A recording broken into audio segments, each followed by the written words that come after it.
Hey, welcome to Guitar Knobs, the guitars, gear, noise, and nonsense podcast, hosted today by these knobs. Tony Dudzik, Pick Guardian. Jared Brandon Wound Pickups. Hey, everybody, it's me, Todd Novak. Welcome to the Guitar Knobs podcast. We are thrilled to death that you are listening to our little show. That was about as announcery as I could muster at this moment. We're really excited that we get to keep doing this. So far, this is COVID-proof, I think.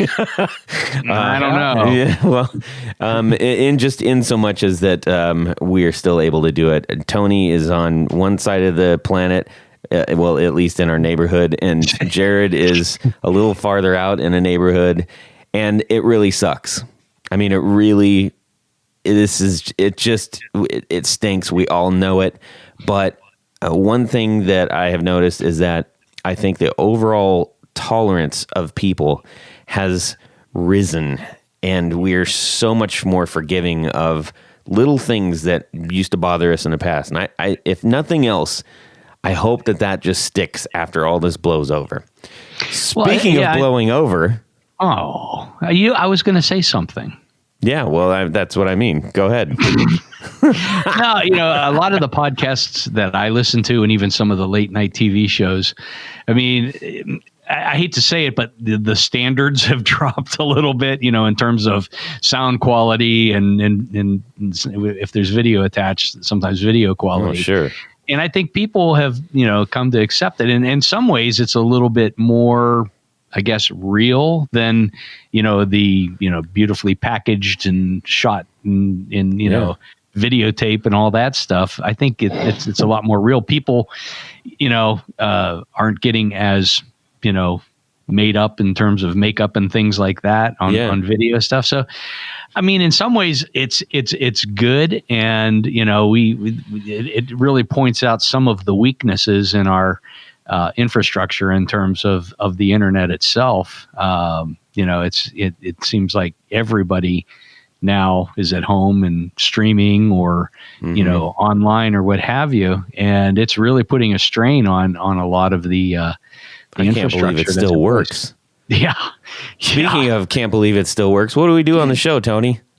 I don't have no idea. No, I do have an idea. I think we like to talk to people involved in the boutique music industry. That's what we do. By that, I mean the makers of the boutique gear that we know and love, and some that we don't know, and some that we don't love.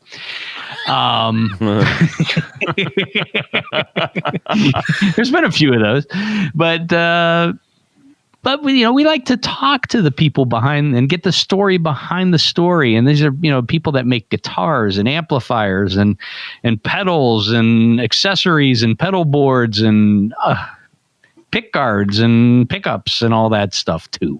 It's a lot of fun to have the 101 episodes, and we get to learn about, guitar necks and speakers and all sorts of fun stuff that you may not know much about. But here you can find out a lot about it and learn the basics. You can be learned. This is true.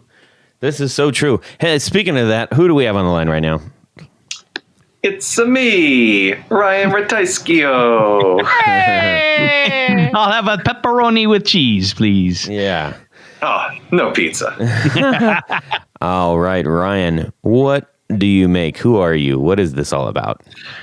I do Fuzzrocious Pedals. I am sitting here in my workspace right now, which is in my home. I'm in New Jersey. My wife is also part of the company. She does the design work, the painting, all the cool stuff, like the stuff that's like cooler than what the pedals sound like.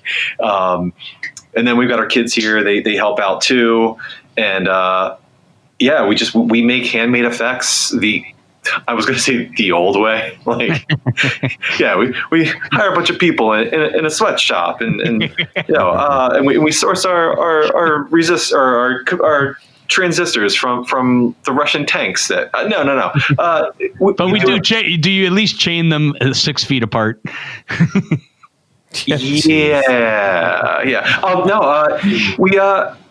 still make it all by hand. It's not assembly made, and we do screen printed stuff and we do hand painted stuff. So if you really want something that's like handmade from start to finish, then we can do that. If you need something a little bit faster, we can do that. We've been doing this since 2008, like for real, 8 or 9 years. And I'm happy to be doing it. And I'm really lucky that I get to work in my house, especially with everything that's going on right now. Oh, absolutely. Yeah. Ryan, we're grateful that you are, we're great. Full. We're full of great. Yeah, we're full of great. We're grateful that you're joining us, taking time away from your family and your business and, whatever's on TV, to do this, to share your story with all of our audience out there. So we got a couple of things that we're going to hit on announcements, and then we're going to get into what's going on in our music world this week. So just hang out here for a second. Ladies and gentlemen, we need to thank Rode Microphones for supplying our awesome gear that we do this podcast with. They have been extremely helpful, generous, and supportive of the show. And we want to say thank you to them. We are using the Rodecaster Pro Machine-O-Matic thing here. This is what's it's our little multi-channel maybe recording. They'll change the name to Machine-O-Matic now. It's Machine-O-Matic.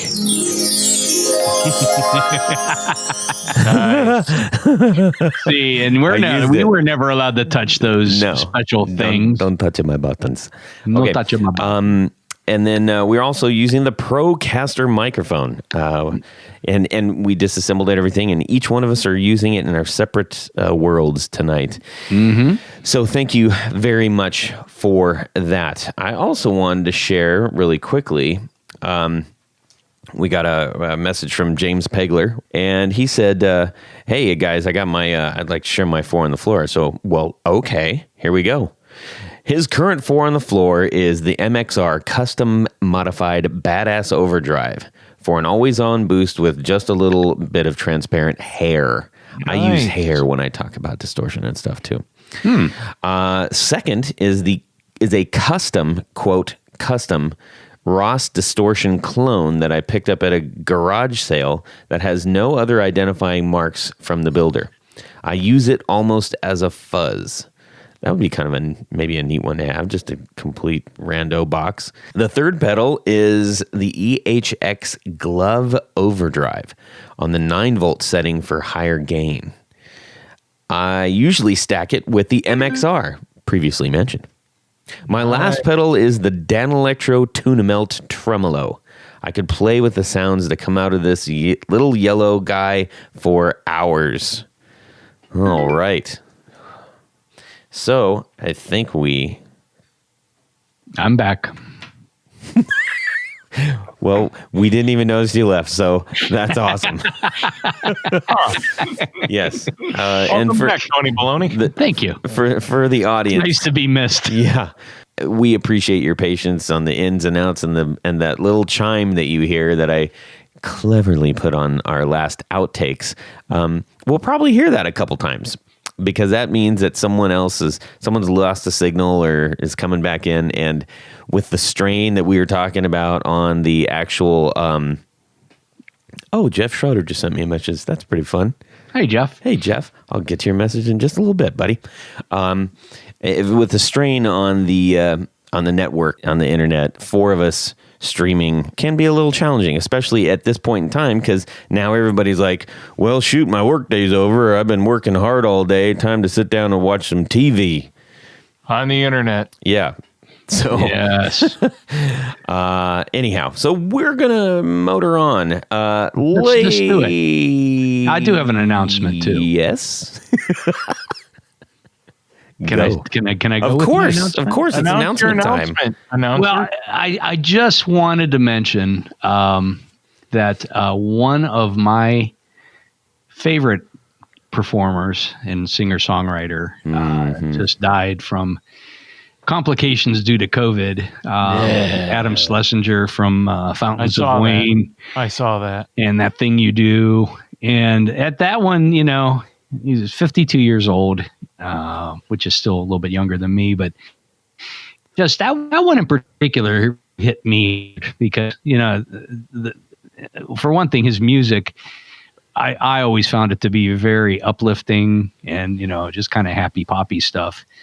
And I think we've lost someone that maybe brightened the world a little bit. So I'm going to tip my hat off to Adam Schlesinger. And, I've been listening to a lot of Fountains of Wayne stuff over the last couple of days. And I suggest everybody do that too. There you go. But let's be honest, you're tipping your giant glass of bourbon. If we're just being straight. I actually did that the night that I found out. It was a big glass. Yeah. Well, I appreciate you saying that. I unfortunately think that we're going to be having to repeat a lot of messages like that. I know. I don't look forward to that. Hopefully, nobody that we, that are in any of our close circles, for anyone out there. Anyways, all right, so let's get on to what's going on in our music world this week. Tony Baloney is going to lead us off, and then we're going to hop over to Ryan and find out what he's been up to, and then the rest of us two chums over here. So go ahead, Tony. Okay, well, in between sneaking into my shop and smuggling out orders that I'm working on home with right now, I have decided that I am going to maybe better learn how to play mandolin.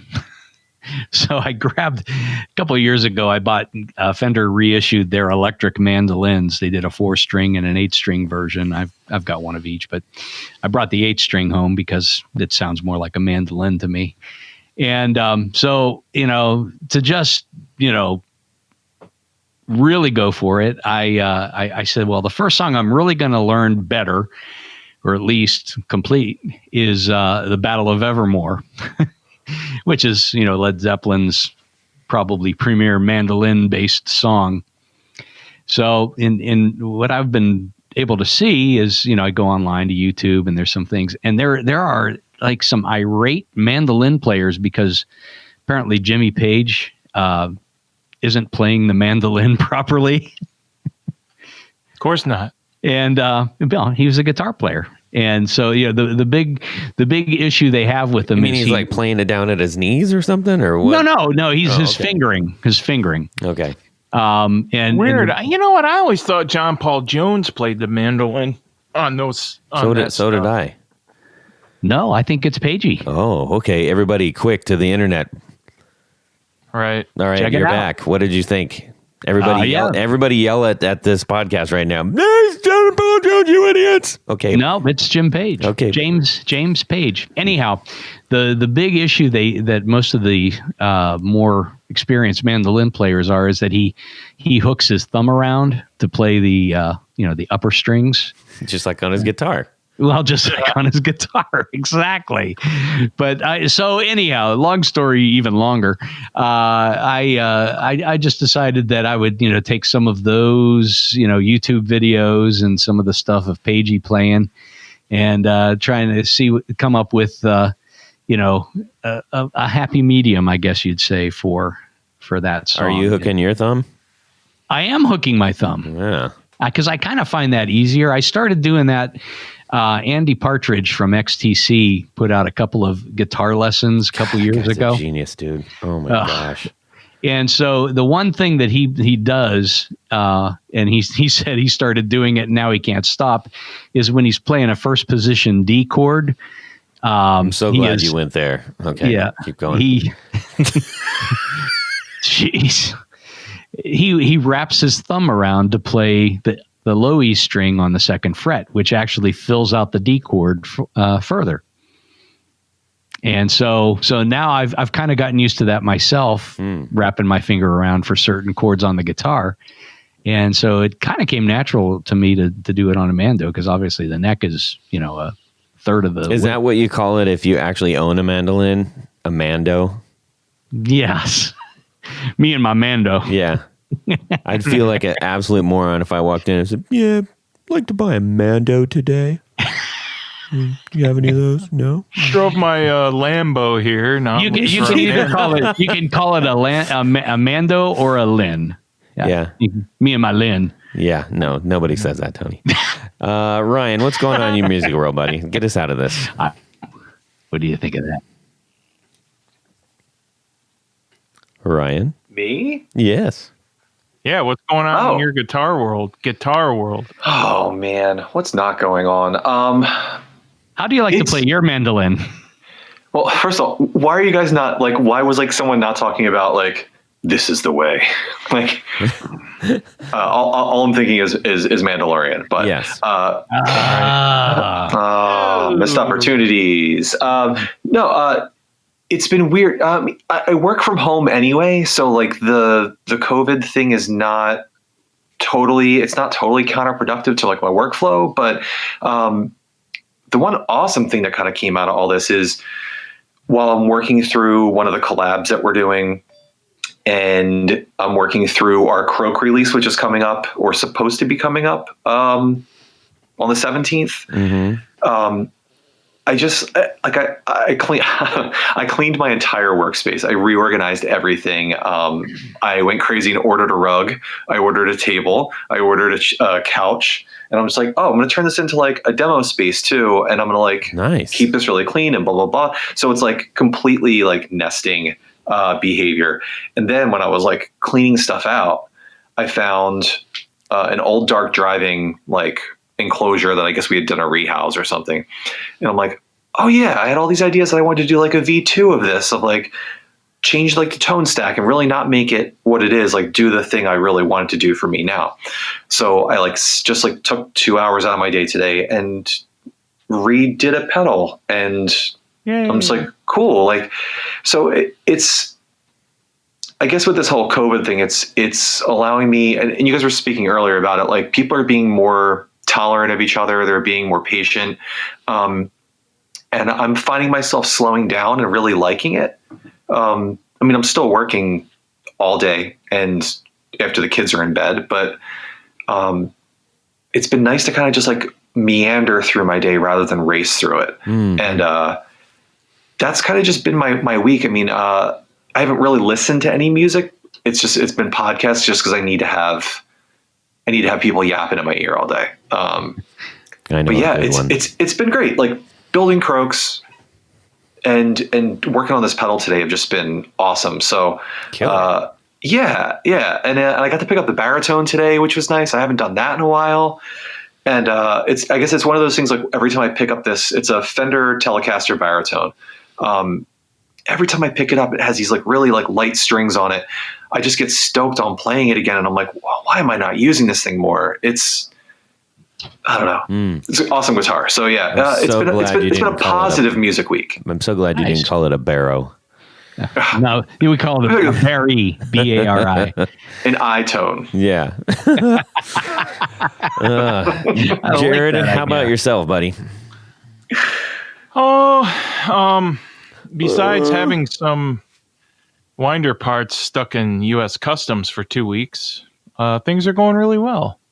I ordered some winder parts from Germany, and apparently they are dead in the water in New York in customs. And everybody with COVID-19 up there is probably handling the contents of the box. So well, that's a pleasant thought. Yes. Right.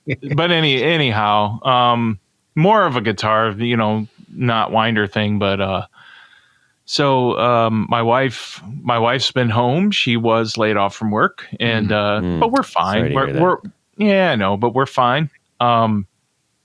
We're gonna be just fine. But so I haven't been able to just turn my big Marshall stacks on whenever I want. And you're gonna teach her how to work them winders? Right. No.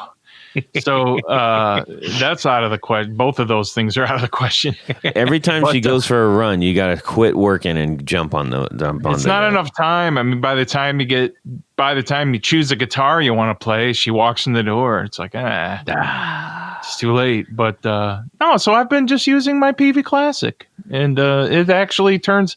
Now I've got that Fop Star, but that's upstairs in the living room because it's super nice. But when I'm in the basement and I want to play, I have my old PV Classic. It's kind of a half tube, half whatever. Yeah. And it only has one switch, so it's convenient. You just turn the one switch on, and yeah, you can turn a annoying and just rock out. So that's kind of what I've been doing. Just, and the guitar I have been actually playing is it's weird. I've got all these just really nice high-end Gibsons and Fenders and all this stuff, but the guitar I've been getting out is an old Electra Les Paul copy. That's a great one. You showed that to me. That's an awesome guitar. It's got the bolt-on neck, and it's got the fancy, it's kind of like a copy from a Gibson Les Paul Custom. It's black, but the pearl and the fretboard, that actually looks really good. It's very has pronounced figuring, and the mother of pearl, I don't know if it's a real mother of pearl, but whatever it is just really colorful. So it's actually a pretty guitar if you're not looking at brand names and being a snob. It's actually a great playing, great sounding, light, comfortable guitar to play. It's great. Now, does that one have the plug-in modules, or is that? It doesn't. It doesn't. And I meant, like, when I was 14, that's the guitar. That's the guitar I had. Like, that's it.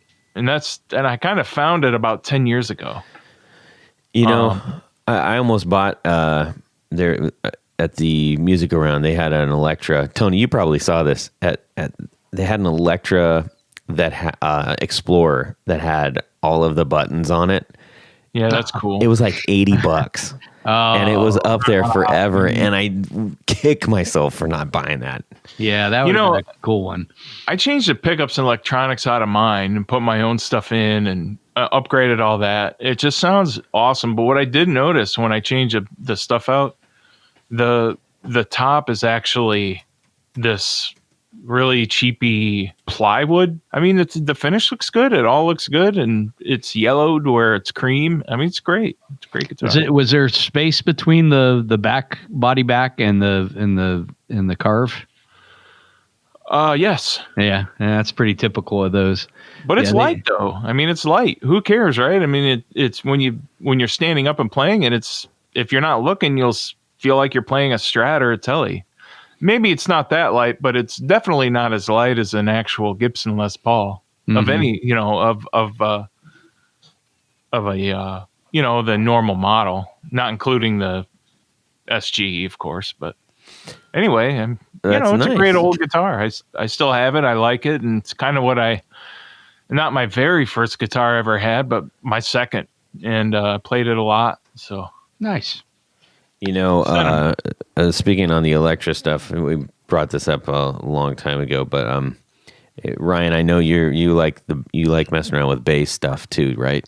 For sure, yeah. I mean, I'm a bassist first. I've always played bass, or when I did the 2-piece band, I did bass and then like bass 6 and baritone. But yeah, I mean, I say I'm a bass player for sure. Yeah. Well, I don't know if you're familiar with it, but one of my favorite basses of all time is the Electra Outlaw. I've never seen it, but if it's called the Outlaw, dude, hopefully there's like holsters on it. I swear you will see it and you're like, okay, I have to do anything possible to get a hold of this bass. All right, I promise you will love it. Should I Google this? It almost looks like a Nutter guitar, by the way. That just says late 70s all over it. Oh, it's amazing. It is absolutely amazing. Everybody go out there and look up the Electra Outlaw bass and feast your eyes on that beauty.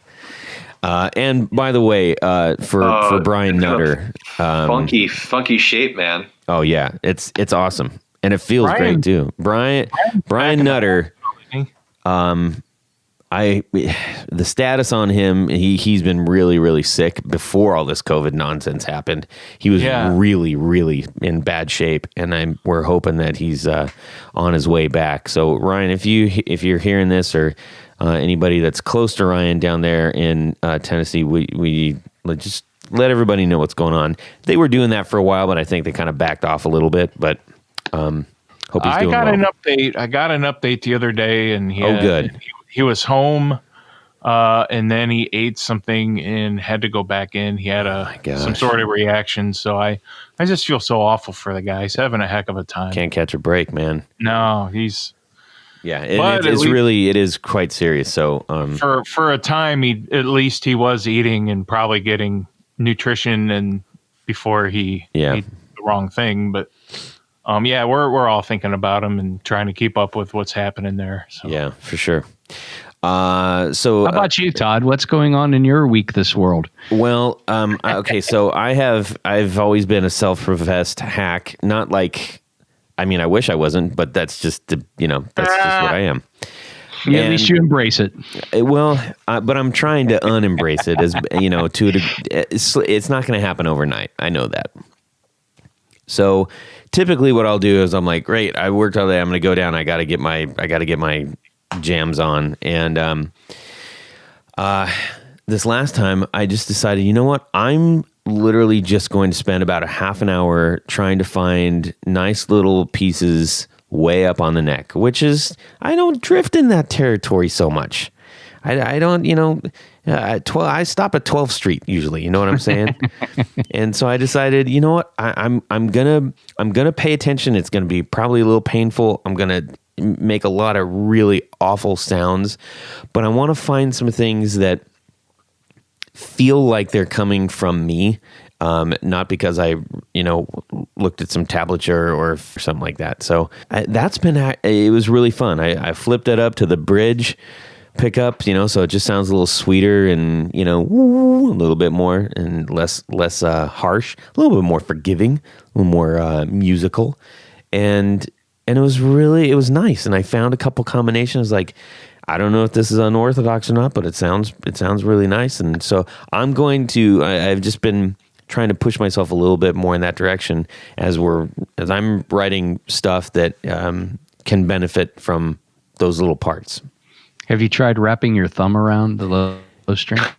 I haven't. Tony, thank you for bringing up the thing that I'm most self-conscious about. I've only got a single-digit thumb. That's right. I forgot. Yes. I kid. I'm not kidding. I mean, I'm kidding. Yes, I am kidding. I have a fully functioning regular size thumb, everybody. But the other one, though. The other one, yes. But the other thumb. I shoot with this thumb. Yeah. Sorry, didn't mean to bring that up, Todd. Yeah, painful. I think we should do this right now. 1, 2, 3. 4 on the floor. All right, Ryan Ratajski from Fuzzrocious. What is your 4 on the floor? All right, number 1, always, Moog Freakbox. This pedal, I've owned it twice. I should never have sold it the first time. It's not one of the Moogs that gets like a whole lot of love per se from Moog players or just anyone alike. I think it's awesome to be able to emulate a synth in whatever you're doing. And the fact that you can like move between different waveforms on it, I think is super awesome. But I think where the pedal excels is the play between the filter and the envelope, and using an expression pedal with that just opens this pedal up to do all like the huge like filter envelope sweeps that I love to do on bass behind like wanky crazy guitars. Man, I should have never sold the first time. I'm the kind of player that I don't keep too much around that like I don't want to play live with, and this is just the one pedal that like at least before they went out of stopped making the Moog Fogers. I think this is the pedal that I would take with me to like the Scummy bar because I couldn't play without it. Numero 2, the SFX Micro Thumpinator. I think that's one of the pedals that's probably been with me like the longest. So if you're not familiar with SFX, is this company out of the UK. I believe it's just like a one man show thing, and he just kind of builds things on custom. I found about him through the Talk Bass forum, and it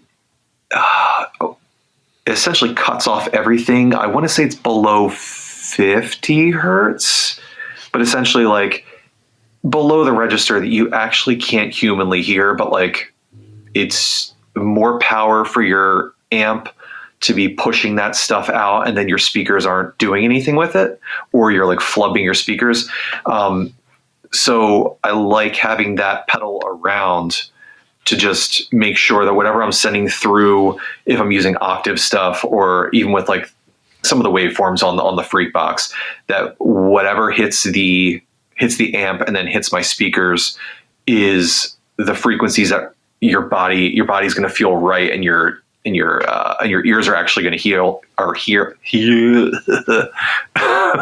I know how that feels. I don't even, dude, my mouth has been mush all week. I think it's because I purposely have not been talking to my family. No, but if your ears aren't going to hear it, then why make your speakers work for it? That's interesting thought. So, and I baby my gear. I really, really do. So for me to have to go and like replace speakers is like a chore. It's not like a badge of honor for me. But yeah, that guy's probably been with me at this point, like the longest of one of like most of the things I've owned. And I've gone back and forth with like, compressors and things like that. And like the Demeter compulator, I think is absolutely amazing, but I don't need that. I want to make sure at least like the low end is protected. Awesome. Have you guys heard of SFX before? I'm not familiar with that at all. Sorry, I haven't. Yeah, they're like I think it's like this like quiet talk based thing that just maybe it's like over in the UK. I don't know. Oh, interesting. Well, that's a new one. That's what this is all about. We collect new things. Yes, yeah. SFX. Man, so when I was thinking about Four on the Floor, I was thinking about pedals that I used to own that I just don't own anymore that I absolutely love. And there was two of them. So one of them is the vintage big box reissue Rat with an LM308. It's what I like had gotten started like modding and doing all this stuff with, and I fell in love with like the tone of it, and I feel like I just had a couple special boxes at the time. So my third Four on the Floor is the Fuzzrocious Rat Tail or Cat Tail. For the band that I'm doing now, I tried to use our Dark Driving just because I love the way people sound with that especially on bass. And I'm like, I love the way everybody sounds with this. Like I should like break out of me always using the Rat Tail or Cat Tail. And I used it for like 2 months and finally admitted to myself that I just needed to go back to the Rat, like my old original, what's now called the Cat Tail, but my old original Rat Tail, same circuit and all that stuff. But it's one of those pedals. It just feels like the way I want to feel in my head. And I've left it on like the same exact settings for like probably the last 7 or 8 years. It just never, maybe like the distortion level may change a little bit, but, it's that one pedal that like just helps me pop in the mix right in those grindy mids. So when cymbals are crashing and the guitar players are like either operating inside of like my bass frequencies or they're like wanking all over the place, I can still feel like I'm pushing forward and being percussive and pushy in the mix. Yeah. And luckily the guys I play with, like, they let me do that. Like it's my job. That's my job. And that's what I'm supposed to do. So it helps me excel at doing that. Awesome. Love the description. That's great. Dude, it's what I was saying. Like if I'm thinking about stuff I owned before, that vintage big box, with the reissue big box, even though like it's a bigger enclosure and it's like oddly shaped and takes weird power, you put one of those in front of me and I could play the same show. I'm not going to sound exactly the way I want to sound, but at least like it can at least get me closer. And that's why I'm way happier to put a pedal that I'm actually using and own on my Four. Right. Yeah. Nice. All right. Number 4. So then my fourth would be the Roland Jet Phaser. If you guys haven't seen you can Google it. It's Larry Graham, and just type in like Larry Graham pedals. He goes on this like huge tirade, like doom bass, like playing stuff, which is absolutely crazy. And he's playing this pedal. He's talking about how like it makes these like crazy sounds. And the Roland Jet Phaser, another pedal that I've owned twice. I haven't heard of that one either. Man, you're really bringing some new stuff here. The complete like spaceship jet sound. It sounds like your bass is just taking off. So it'll do that like slow, like the whole thing. And then you can click it over to like the double speed. So it'll just, chop up that sound. So it's unique. It weighs like 35 pounds. It's and like, that's what I was kind of getting at before with saying like when you go back and forth for the 4 on the floor, it's like, which floor am I playing on?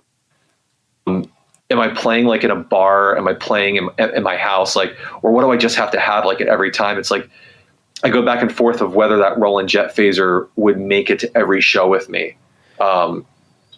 But then again, like in like a perfectly like hermetically sealed world that we're growing into, maybe like I could have that pedal on at a bar show, a gross bar show with everyone 6 feet apart. Well, I mean, I guess everybody would already be 6 feet apart because nobody would be at the show anyway. So, but yeah, man, it's such a unique pedal, and it's definitely one that's inspiring to me. In terms of like what like the kind of pedals I want to be able to make. So hopefully we'll be able to actually do something that like pushes to that. And that way, like I could have it be on my board and like not have to worry about a $450, $500 pedal. Oh yeah. Like crapping out. I'm looking at them right now and you're right on point. I mean, it's $450, average. There's also a video that someone might want to go check out just based on the on the title alone. This might be the greatest gear title I've ever heard. It says it's by GearWire. It was posted in 2011. It says the title is Roland AP7 Jet Phaser is cooler than aliens and dinosaurs. Yeah. Yeah. I mean, how can you not click on that? So I committed like a big bad, I feel like it's like a big bad boo-boo, but like, so I've owned it twice. The second time I bought it, I was like, I don't like that it does this, or I want to be able to turn this thing off or whatever. I don't remember what the heck I did to it, but I modded it. I did 2 different mods to it. One, I can't believe that anybody bought it after that, because it feels like modding your clone or like, I don't even know, or God, what did I see the other day?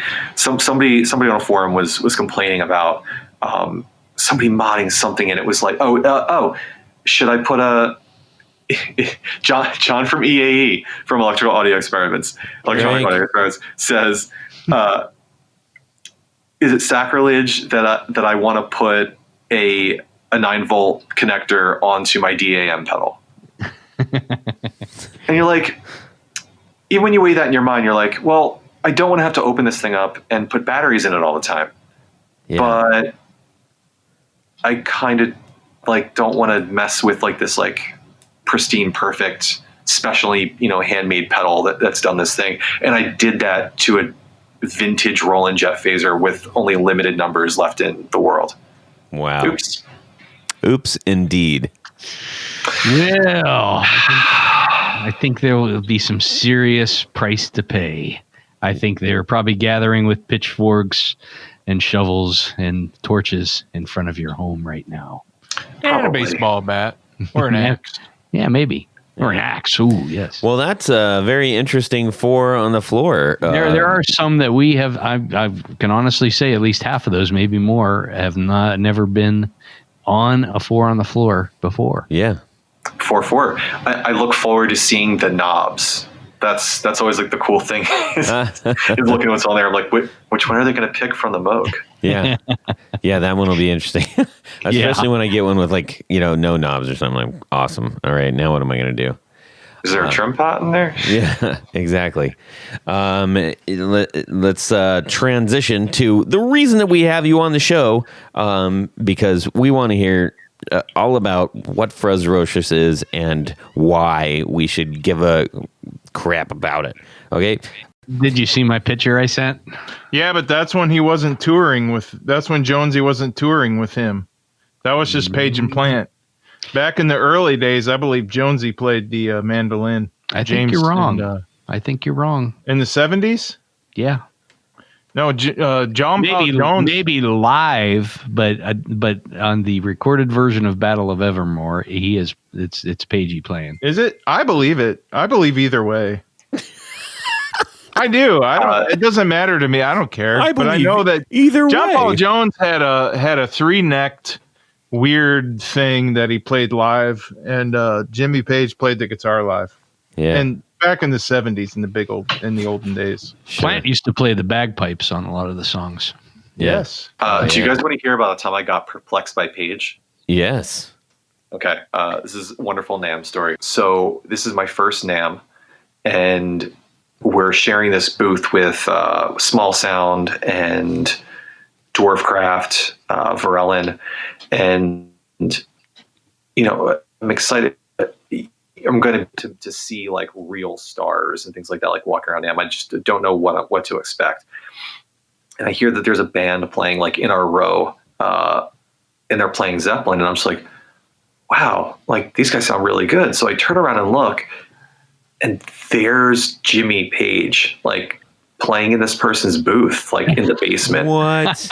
And I'm like, okay, well, it's just him. He just has a couple of players with him. Like, I guess he's like sponsored by these guys. And I'm sitting there watching him. And I'm just, my mouth is like on the floor.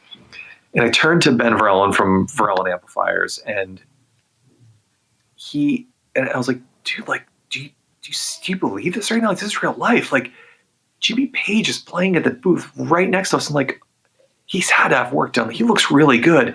And he's like, yeah, man. He's like, this is crazy, right?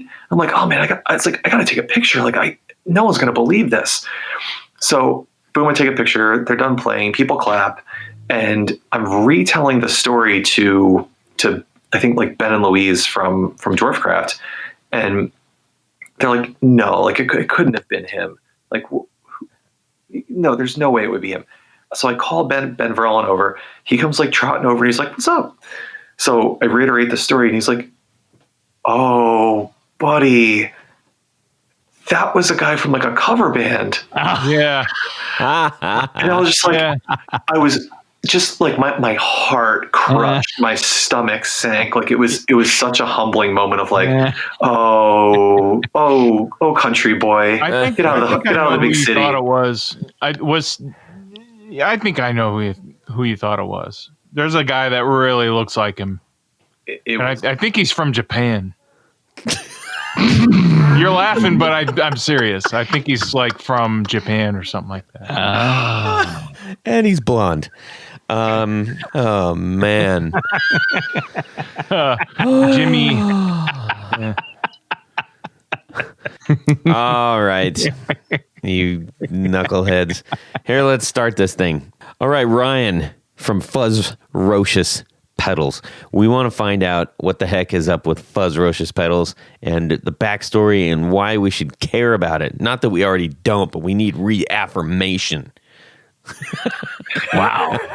I don't know whether to go hard on that. And like, yeah, and then I did this, and then I won my first 1,000 doing this. Yeah. Oh man. How'd you get into all this, man?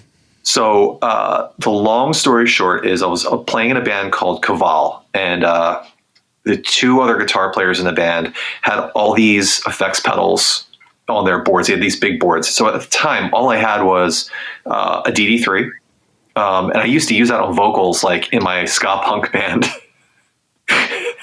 Back in the day, a ska punk band with a singer screamer who had a DD3, but I digress. And a DD3 and a Sansamp 3 programmable switcher, because I didn't know any better. Like I was just like playing bass, and there's distortion on the on the GK amp I was using. Like I just had like your Guitar Center like run of the mill setup. Okay. So they're like, you could sound like heavier, like you should like make your own pedals. And I'm like, what do you mean you can do that? So my buddy Lucas was like, he like looked down my board, like there's all these like Devi Ever pedals and like whatever new pedal of the week he had. And then there was all these like blank unpainted pedals. And he's like, yeah, he's like, you can like just solder these. And I'm like, oh, my dad knows how to solder. So I called my dad over. My son was like a month old. Like we were like rocking him in the chairs. My dad taught me how to solder. And as soon as I got done that first pedal and it worked, you know, my wife is she's a fine arts major, painting major for college and stuff. So I was like, can you like paint this pedal? And so she like, you know, did the whole thing. And I'm like, she's like, do you want to do more of these? And like, yeah, like let's do that. So I like contacted every band like dude that like I was still like tight with from back in the day that we used to do for like touring and stuff. And so, you know, some of them were in bands that were like still like touring like larger venue touring. And I was like, yeah, I'm making pedals, like, and it just kind of steamrolled from there where like they were telling their friends and their friends were telling their friends. And then we were on MySpace and this is like before Facebook got big. Like we had like a MySpace page and that's where we did like most of our sales. Like we had like PayPal links and stuff in there. It was nuts. Like total late early aughts of the 2000s, like Wild West. And like we grew this following on Talkbass because I was already there as like a supporting member and I was like, you know, obviously like stoked on pedals. And it just grew from there, from like word of mouth. Like we didn't drop money on ads for years into doing this. I mean, the game has changed now, but it's just become this thing where like the kids eventually, like by the time they could hold a paintbrush, like we're like, oh, like, do you want to paint on this thing? And people are like, oh, that's so cute. I'd love a pedal that your 3-year-old painted. Except for the guy who said that he ordered a kid painted pedal and then wrote an email that it looked like his dog peed all over the enclosure. Oh my goodness. And I was like, you realize like a kid painted this and you ordered a kid painted pedal. So he painted like clouds and lightning bolts on there. Like, sorry. And then he told me that he coached his daughter for American Idol. And I'm like, oh, so so your niece or whatever, like knows what it's like to have someone tell them that their artwork or their art sucks. But anyway, so yeah, the kids are professional painters. They've been paid for their work. They do their own art. That Shannon handles all the custom art stuff. And at a certain point, we both made a decision that we were gonna like start to take Fuzzrocious way more seriously. And she left her teaching job at the time, and look, we made like a plan of like, we need this X amount of dollars like saved up, because at a certain point we were both working full-time jobs teaching. What were you teaching? We're both in preschool, in inclusion classrooms. So I was doing like teacher mentoring because I was out of the classroom by that point. So just teaching teachers how to teach for preschool. And then she's back again as a preschool teacher now. So it's in Camden City, which is like, you know, poorest city in America, and inner city, close together housing, and it's they get special funding from the state, so they can give them some better opportunities. And dealing with these children and the families at the preschool level it's of the utmost importance to, you know, to be able to inspire people to love learning and love their school and look at learning in a different way. So it was a really hard decision to step away from that, but she left after things had gotten completely overwhelmed, and she was really happy being at home and just painting all day.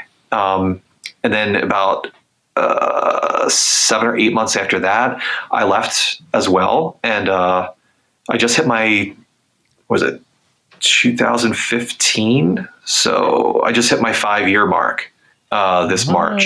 Awesome. And, congratulations. Yeah, man. I am grateful and humbled that I get to do it. And at a time like this, while we're in like the whole COVID craze right now, it's very humbling when like things just slow down. Like, and it's nice in a way that things have slowed down for a reason. Like you don't question like, is my company falling out of favor? Do people not like the sound of these pedals or the look of these pedals? Or like, is that why orders were slow this week or this month? And then you have this happen and you're like, okay, like there's people are still ordering, and that's awesome. And things are really, really slow right now, but I know why things are slow. So like all I can do is just like pivot and like make cool stuff. And I was mentioning before how I've just been meandering through my day a lot slower. It's gifted me with like a brand new, like invigorated sense of just creating and making things and helping people find those things. And I just want to be able to continue to make them for another 5 years, like work another job.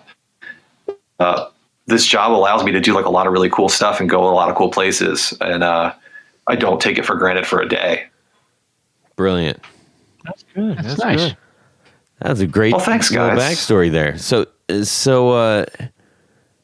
boy, you just really kind of dove into this, like big time. I think about this stuff, like especially now, man.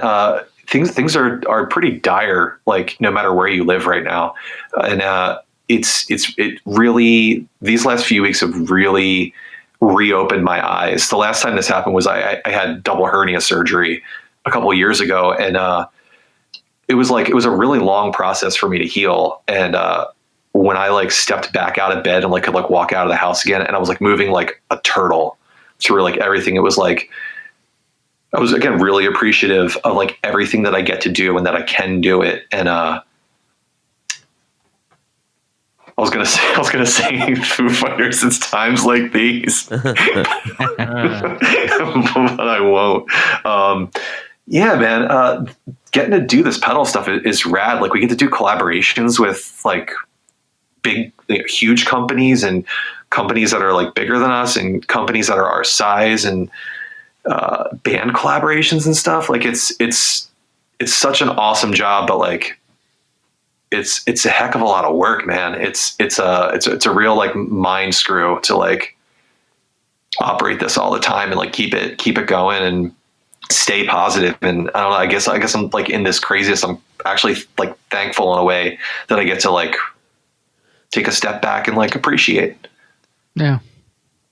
Solid, man.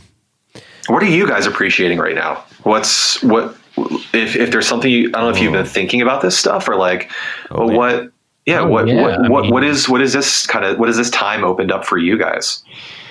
Well, for me, I'm like you. I'm still shocked that, when I open my email and there's, a couple of orders placed, or go to the post office and pick up some stuff, or, it still amazes me that, given what we're facing, that people are still out there, buying stuff and customizing things in my case.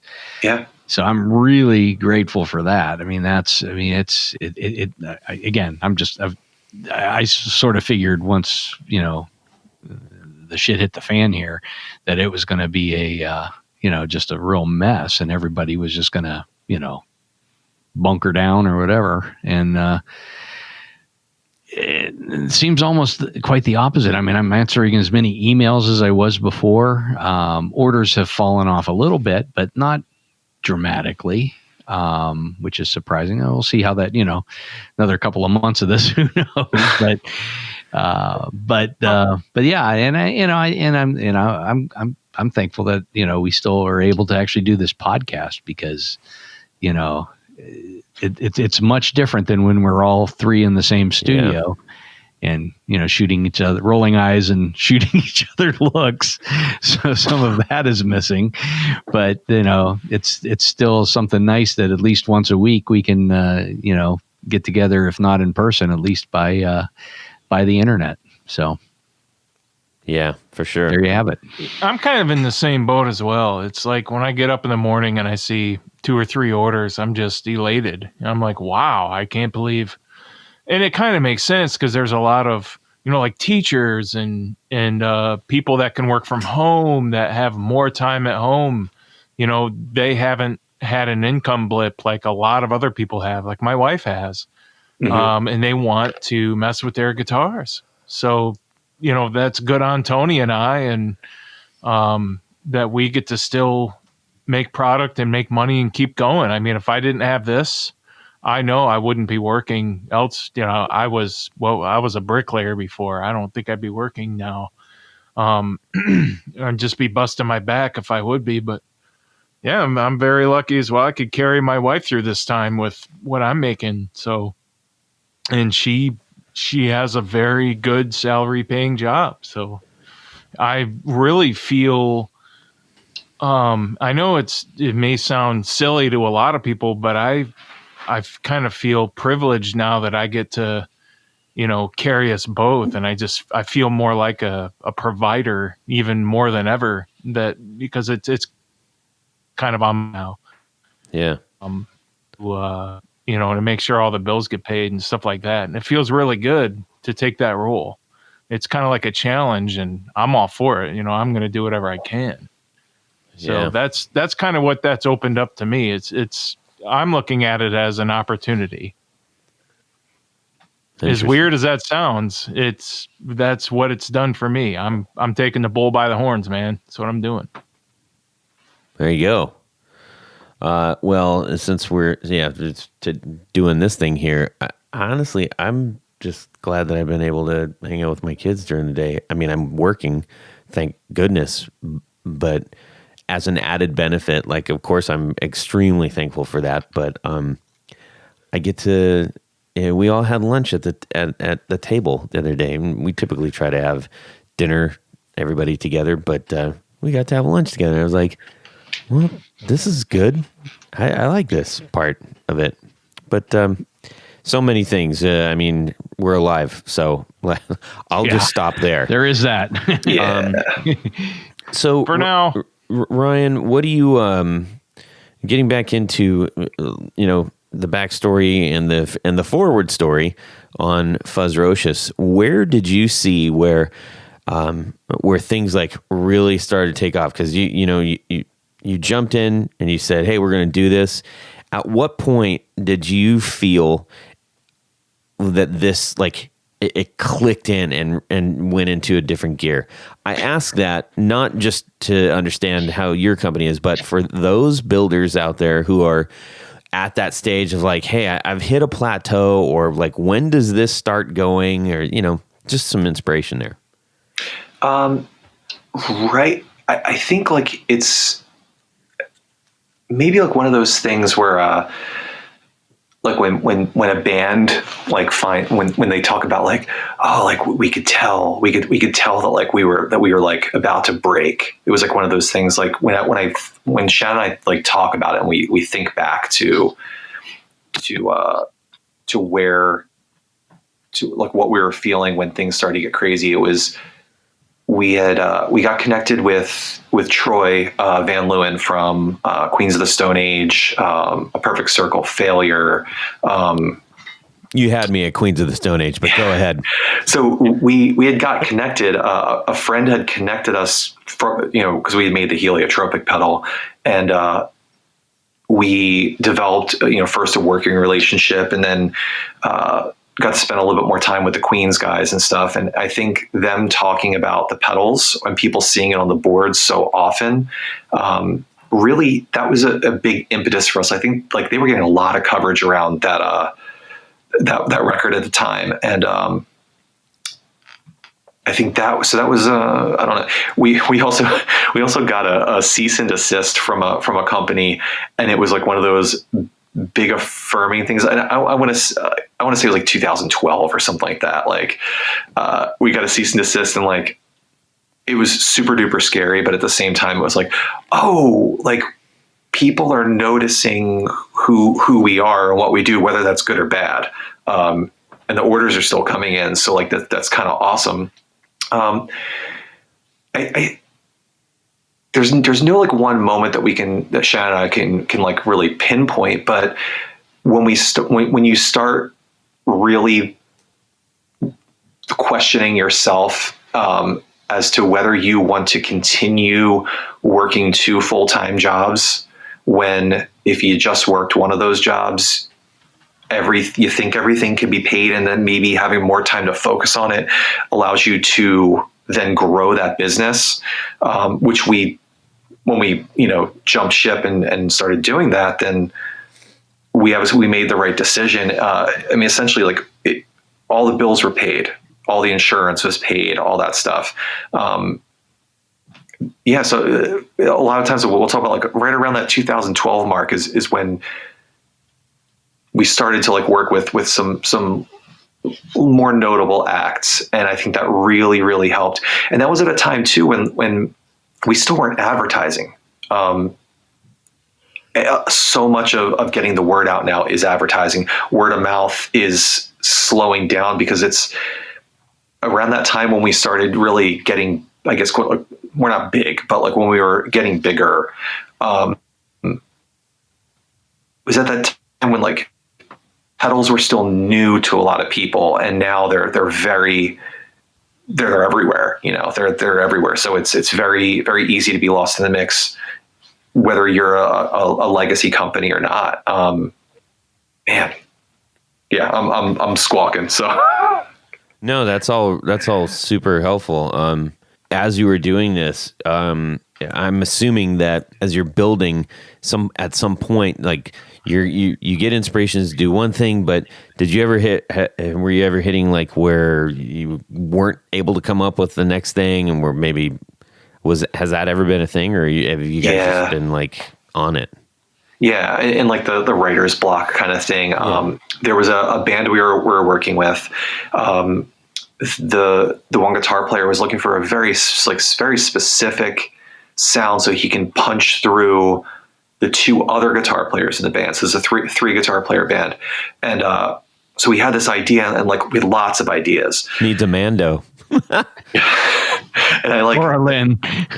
I put everything on the breadboard, and we've got it all. It's like still written on my whiteboard right here of like how we want the signal path to go, and what we want it all to do. And I started like breadboarding it, and nothing came out. And then like I wiped the board and then started over, and it still sounded like crap. Like I just couldn't do the thing that my brain could hear and that they wanted me to do. So it's still sitting here in limbo, and it's been over a year. I just can't do it the way I want to do it. And the only way around that is to, I have apologized that I just can't make that thing that they want yet. And I've just got it sitting on a breadboard, and I'll come back to it when I feel inspired. Like I said, I grabbed that old Dark Driving this week and was like, cool, I'm going to like make a V2 version of it. Like something will inspire me at some point. So I don't get too wrapped up in like not being able to complete a job, but I'll get to it. It's try to be a little bit more zen about it, especially now. Yeah, for sure. Now, you didn't automatically just go, oh, I made one pedal, therefore I know how to make all these other kind of pedals, right? Right. So I'm very interested from just how people get into something that they got past that first step, and then now they're at the 12th. What happened between the first step and the 12th that they're like, what were those stages? So as you started to get into more complex ideas, how did you grow or learn how to do these circuits and complete these sounds that you were trying to capture? So I would say that the most important thing to grow, to learn to how to make pedals and be better at this is through failure. I've messed up so many times in building things where, like, take example, like the Gray Stash. The first pedal that we were making, I was making them on strip board. So for those that don't know, like strip board it's like, it looks similar to perf board, or like this, like the stuff you would hang like your tools on the wall. It looks like that, but tiny. And then there's literal strips of metal that goes on these lines that is your conductive surface. And where you don't want things to connect, you drill holes through them. It is a long, tedious process, but the really cool thing about that is you learn by looking at what connects to what and what doesn't connect to what, why these things start to do that. And this is shy of like reading an electrical engineering book or taking classes or anything. I learned in the beginning for how to make things on a more mass-produced level. I say mass-produced, like we're making thousands of things, like mass-produced as fast as one person can build them. Right.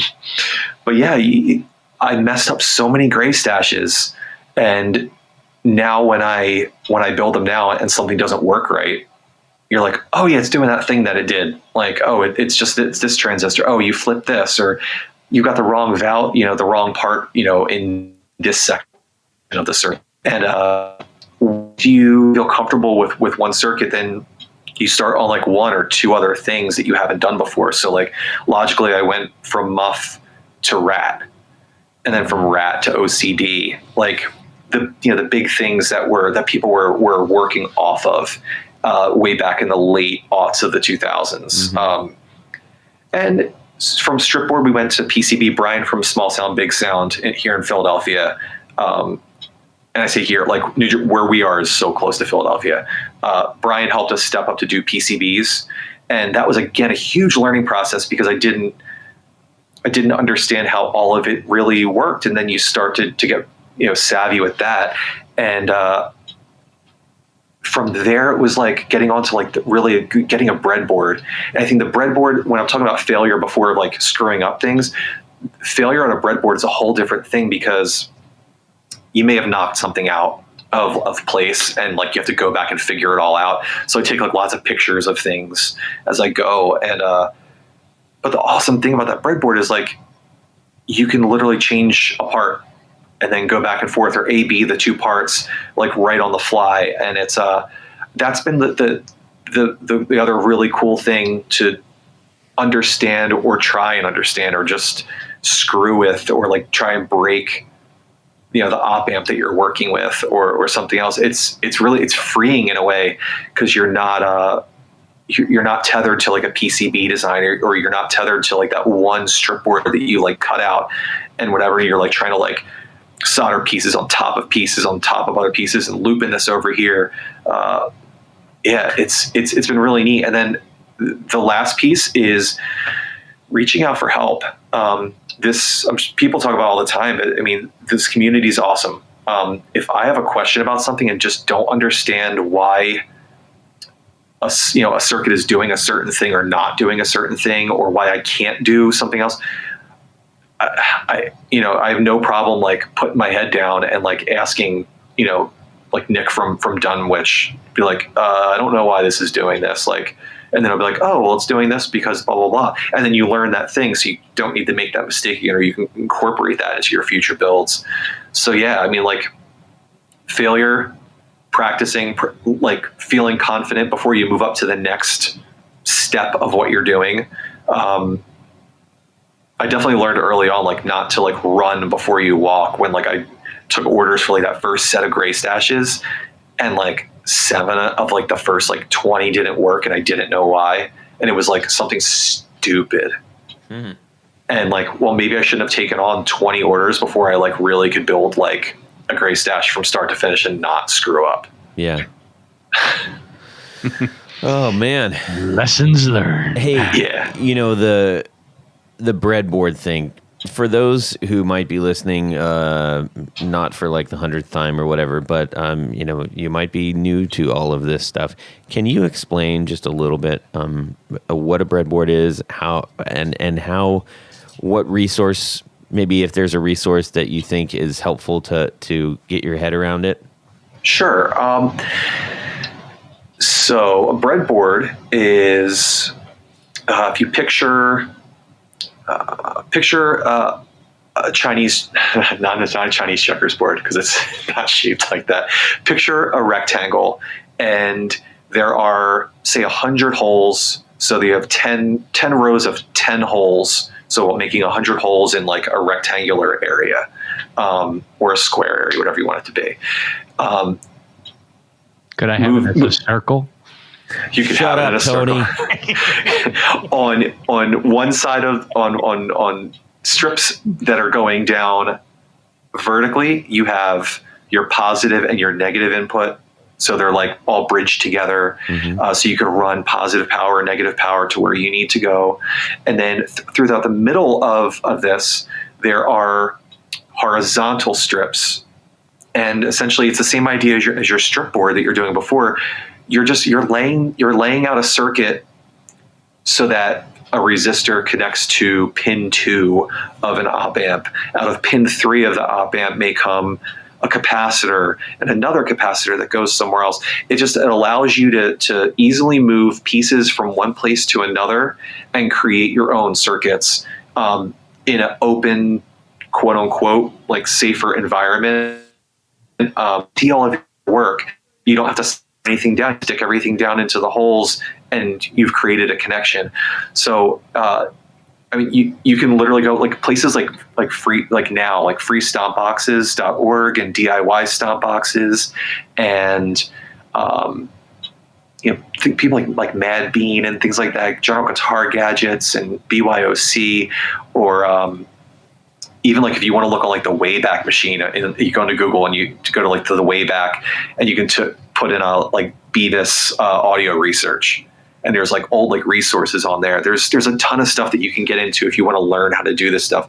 So if you're looking to get into breadboarding and you want to try this, you can get it from Tayda, Tayda, Tayda Electronics. You can probably get them from some places here in the U.S. like Small Bear Electronics.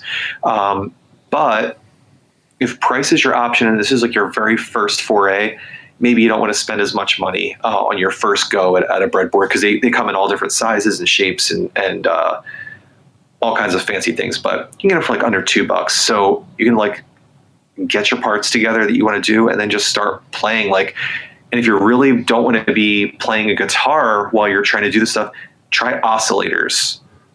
There's a million really cool resources for easy hookups for oscillator chips that just generate a tone, and you can literally plug and play and like break the oscillator, in different ways, and almost no way is wrong until the thing, sizzles out and dies. That's awesome. I just actually popped over to Tayda, and what's interesting is whenever we ask that question, we always get new resources, and that's one of the things I love. There's not like one place to go for any of this.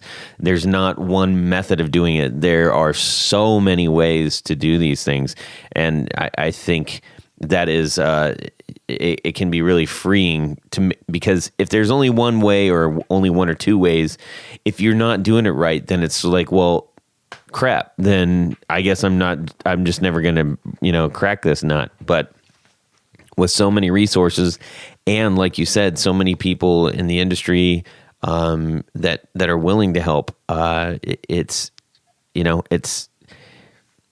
opportunity. People, build something. I mean, you can put it this way too. Like everybody, when you go to a workplace where people are working together, everyone's not doing the same job. So maybe if like you've been like soldering pedals and none of them work and you're just not getting any better, maybe you're the think person. Like maybe you're the person that can design it on the breadboard, but maybe someone else needs to actually do the operation. It's a divide and conquer kind of thing. So you said that.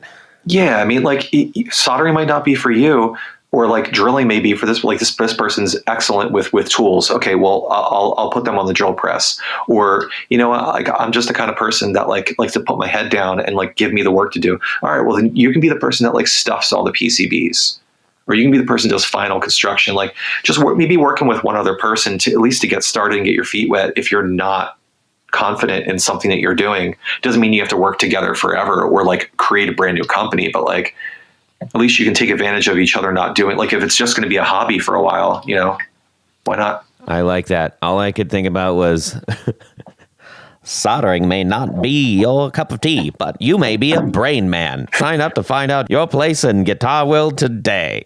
Want to know more? I love that you said that, for real, because the people maybe who aren't running a pedal company or a guitar company or amp company or whatever, you're like, how do all these people do all of the stuff? And to a large degree, many of them do. But that doesn't mean it's the only way to do it. Big Ear is a great example of that. And I mean, he's very open about like his role in the whole thing. Having an idea or coming up with a sound that might actually completely stymie somebody that might actually be very good at creating circuits. They could create circuits all day long, but they can't, maybe they're not the greatest idea person, or they don't have a vision for like what the pedal is called or what the brand is or anything like that. So that's where we've seen so much and heard so much about the help and the co-working situations that people are doing to make things. And it's really, it's great. It's very inspiring for someone who is looking kind of on the outside in. Well, Ryan, we really appreciate you sharing all about Fuzzrocious and all of the great things that you and your family are contributing to our guitar world.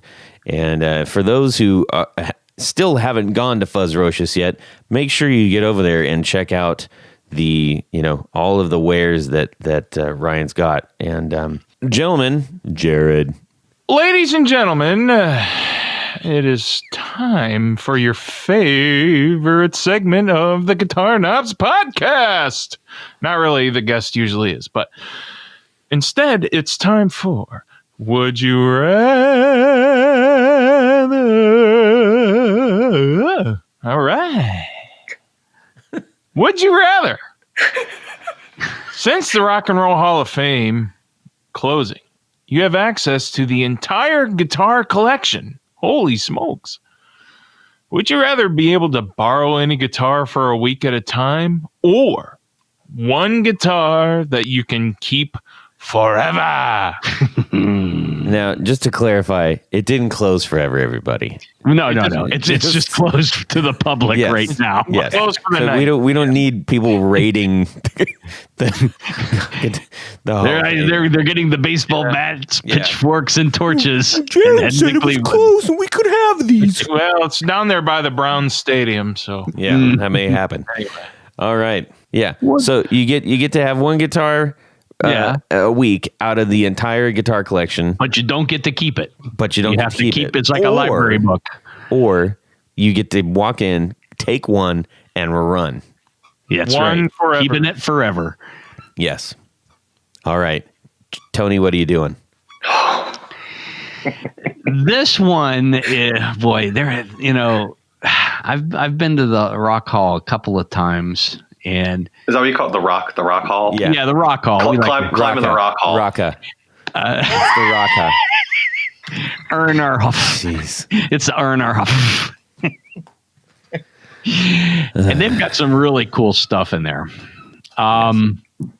For the record, I don't think that everybody has to know what's in it. Just assume that whatever you're thinking of is in there. Okay, just so we're clear. Pretty much. I mean, there are some very special instruments there. I mean, like there's the Beatles Hall and the Stones Hall and everything else. So all of the iconic guitars are there. I mean, I was there a few months ago, so that's right. I pretty much know what's in there now, somewhat. So a lot of like Stevie Ray Vaughan guitars and imagine any of your favorite players' guitars in the Hall of Fame. Well, we've established what the Hall of Fame is. Pick your thing. Let's drag this out even further. No, go.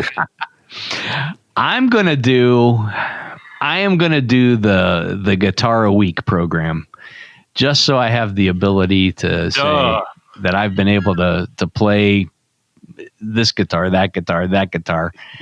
Jared can give you the entire list if you go to his website. I'm surprised. You do. I'm surprised at you. I thought you'd run in, grab John Lennon's Rick and bail. I really did think about that, and because it's there. Oh yeah, it is. I mean, and that's not his very first one. His very first one's in Japan, but it doesn't count. It's the guy that plays Jimmy Page from Japan plays it. Exactly. Oh, brother. All right, so you're doing the one a week game. I'm going to do the one a week only because it would be fun to just, to lay your hands on all these things. And some of them probably suck, but some of them are probably pretty good, and they probably sound good. So yeah, I'm going to take it first. I'd probably grab the John Lennon. Yeah, 325. So. Yeah, but beyond that, there's so many other cool things in there. I would be like a kid in a candy store and just I just want to try out everything. So yeah, the one a week library program is going to be my choice. Awesome. Okay, Jared. I'm definitely doing the one a week. I don't have to keep one because I'm not going to live forever, right? Wow. But the first one I'm going to grab, Mr. Sunshine. Yeah. Well, it's true. None of us are. Sorry. But the first one I'm going to grab would be Keith Richards' Bigsby Burst. It's got a Bigsby. Vibrato on. I saw that up close. I have pictures of it. Uh-huh. And then I'll turn that in a week later, and then grab Stevie Ray Vaughan's guitar, and I'll just keep going, and whatever. Yeah. Don Felder's white double neck was in there at one time, and they had duffel bags full of hotel keys. That is the most un-rock and roll name ever, by the way. Don Felder. Hey, Donnie. Don Felder. Donnie Felds. I'm a rock god. He Felder. Yeah. So Felder. Yeah. Darn near killed her. Yeah. That's right. Oh boy. Hey, there goes the clean rating. So of course, I want to try them all. Who didn't want to try them all? Welcome to the team, Jared. What if the one you take that you want forever hasn't been played in 40 years, and you spend a bunch of money to get it all? I don't care whose it is, to be honest with you. Because you ain't going to sound like them just playing that guitar. Yeah. Spending money to fix up a legendary guitar, says the guy who's got like 17 phaser pedals. I would. All right. Let's go over to Ryan. Oh, you guys ready for this? Yes. You nerds, you're trying to take one a week and whatever, and you're taking this one or taking that one. You're not thinking about your travel back and forth. You've got to go there and pick this guitar up and go get it. So I'm going to do the best thing in the world. I'm going to take that Jimmy Strat and I'm going to take it home and I'm going to wire it up so it's right-handed again. And I'm going to play that Strat with my teeth and my toes. Yeah. And I'm going to light that on fire in my backyard and I'm going to watch it burn. Oh. And then no one else can ever have it. No, you can do. You know what? That would be great because that's actually a replica. They would just Jared. They would actually what are you doing? They would put another replica of that in. Well, actually, Santa Claus is real. Santa Claus is real. I'll take the one that's not the replica, and I'm going to string it up right-handed. Yeah, you're going to do the real thing. My backyard and ignore everything. I want to be there. Said. I want to be there for that because I'll be right there with you, laughing, watching. Yeah, and with I'll have a fire extinguisher. Okay, by the way, we're only 2.5 hours. How about you? Yeah, how about you, Todd? Todd, yes, I'm just trying to get over Jared. Yes, I am here. All right.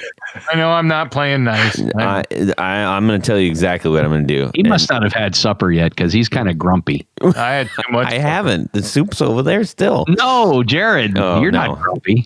I'm not grumpy. I'm fine. You're just being loopy. All right, here we go. This is what I'm doing. I'm going to bend the rules a little bit. No. I'm walking in. I'm grabbing Joe Strummer's Telecaster. Okay. I'm walking out.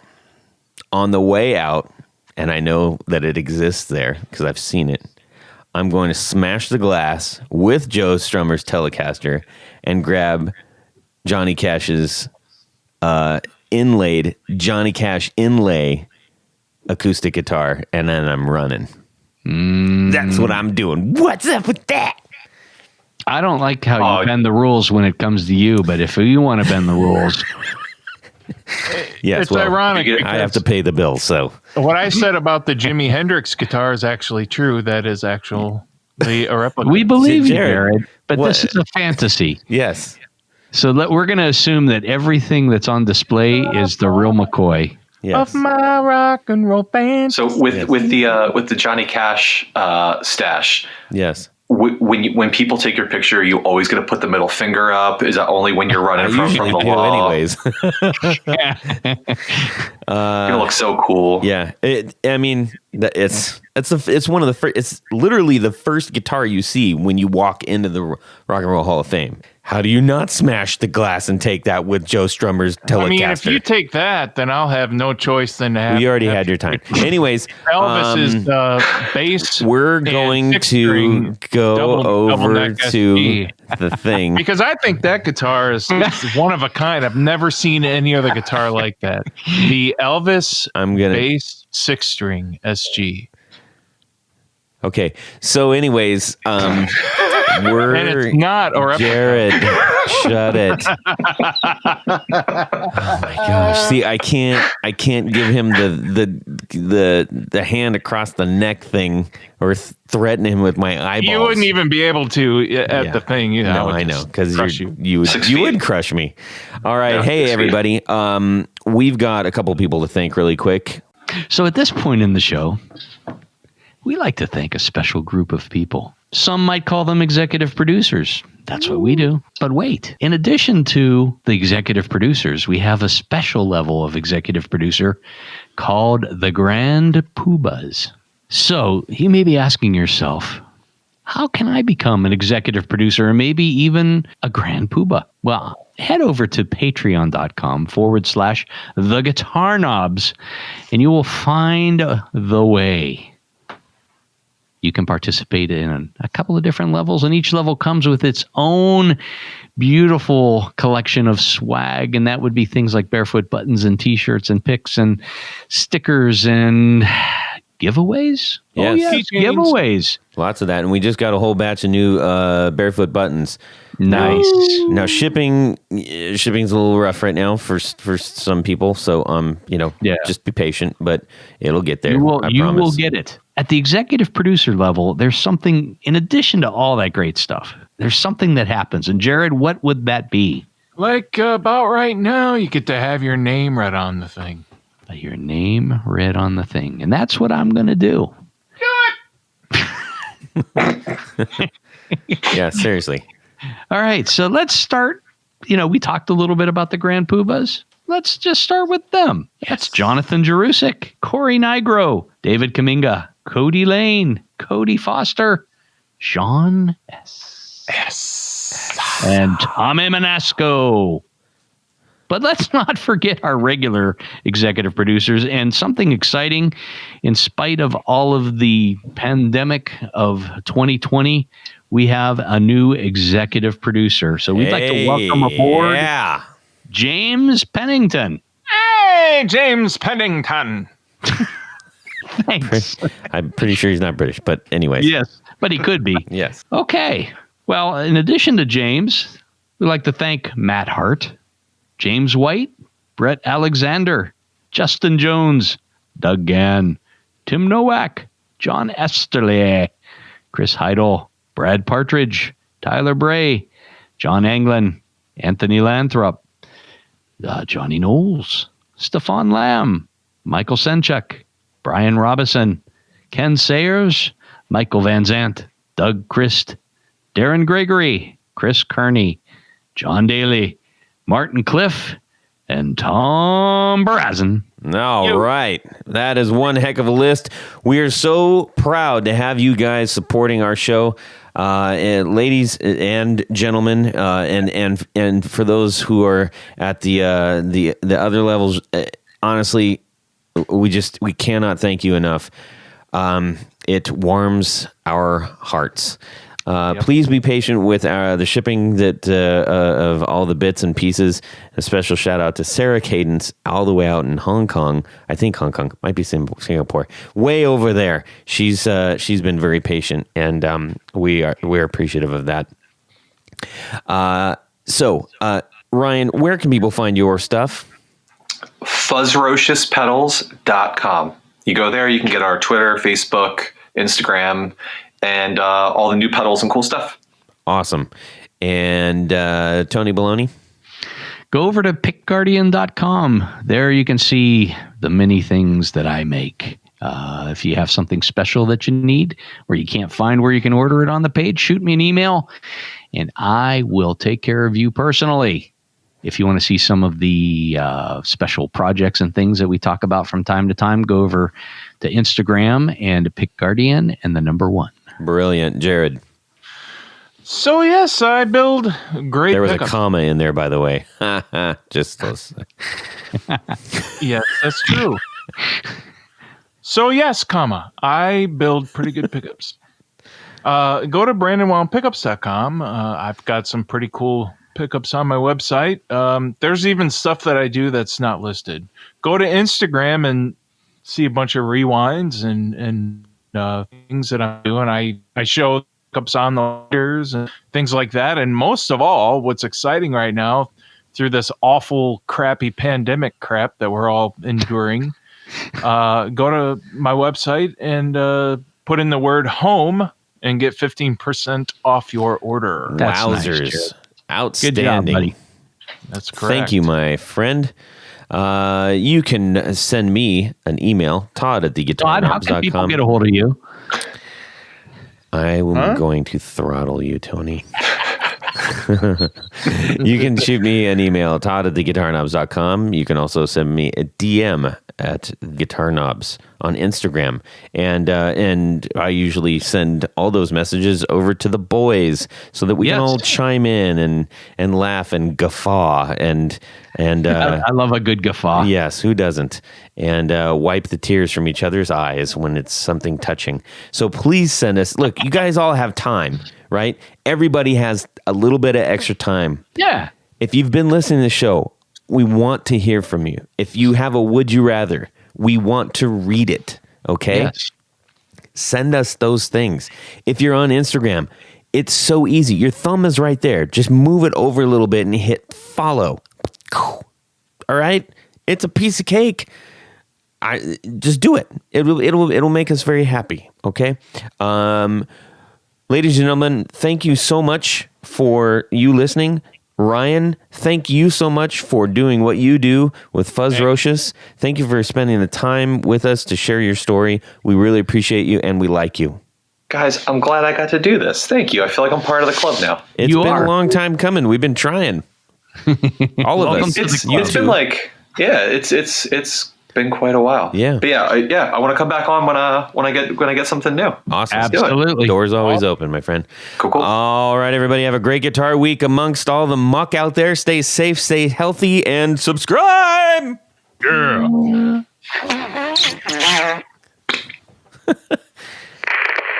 Not do the super long version. Yeah. You want it extended, you said? Okay. Jared, tone. I'll have It'll some. be hard to eat soup I'll have some. while I'm doing this. It's right in front of your face here.